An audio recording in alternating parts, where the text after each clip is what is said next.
Article du jour, École de l'âme, l'éveil de la conscience dans un monde qui nous veut endormis. Nous vivons une période historique d'une intensité rare. Jamais l'humanité n'a eu accès à autant d'informations. Et pourtant, jamais elle n'a été aussi déconnectée d'elle-même. Nous sommes occupés, pressés, distraits, submergés par les écrans, les opinions, les peurs et les désirs imposés de l'extérieur. Dans ce contexte, le véritable défi de notre époque n'est pas la survie, mais l'éveil de la conscience.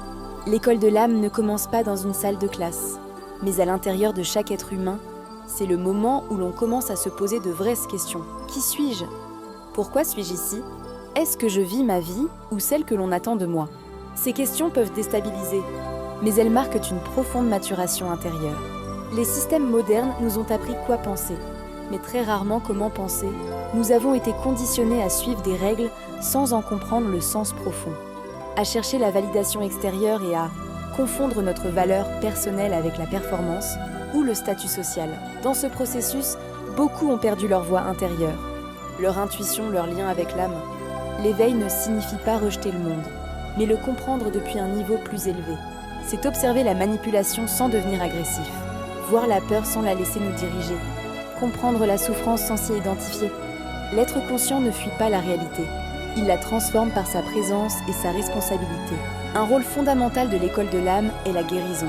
Chaque être humain porte des blessures anciennes, de l'enfance, des relations, des échecs, des rejets. Si ces blessures ne sont pas reconnues, elles deviennent des programmes automatiques qui dirigent notre vie. Ce que nous ne guérissons pas, nous le répétons. Ce que nous ne voyons pas, nous contrôle. L'éducation du futur ne sera pas seulement basée sur l'information, mais sur la conscience, l'émotion et la vérité intérieure. Nous aurons besoin d'être capables de ressentir, pas seulement de produire, de créer, pas seulement de consommer, d'être, pas seulement de paraître. L'article du jour est une invitation à s'arrêter, à respirer, à être honnête avec soi-même. Car la véritable révolution commence lorsqu'un être humain décide de se connaître, et un monde nouveau naît d'êtres éveillés.